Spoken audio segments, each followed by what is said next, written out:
Non mais sérieux, des calculs avec des lettres, c'était pas déjà assez compliqué avec des chiffres?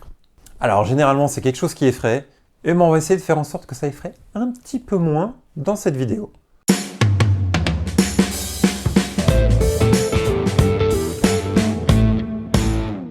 Quand on fait des calculs avec des lettres, on parle de calcul littéral.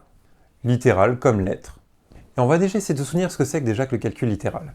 En mathématiques, des fois, on a besoin de faire des calculs sans connaître une valeur, ou en simplifiant une valeur, ou en ayant une valeur qui risque de varier.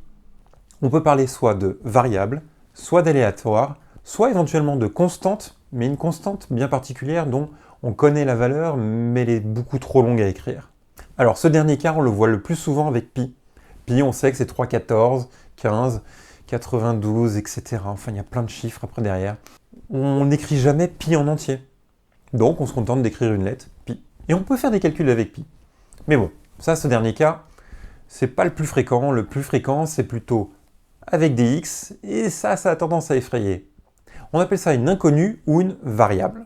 Et on peut faire des calculs avec des inconnus ou des variables. Avant de commencer, on va parler un petit peu de propriétés simples. Quand on multiplie un nombre inconnu, par exemple a, par 0, 0 fois a, il ne vous reste rien, donc ça fait 0. Quand on multiplie 1 avec un nombre, comme ça, littéral, en mathématiques, on écrit juste ce nombre.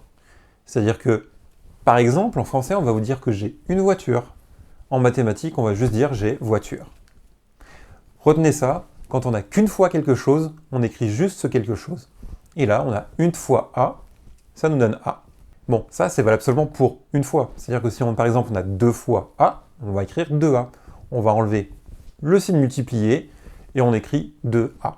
Alors c'est valable pour tous les autres nombres, hein. 3A, 4,5A, moins 12A. C'est valable pour tous les nombres.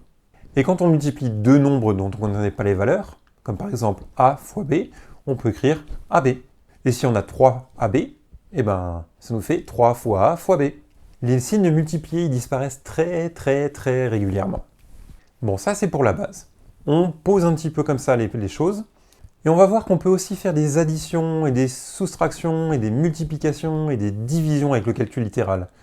Enfin, on va surtout réduire l'écriture de cette forme-là. Mais on voit ça dans de prochaines vidéos.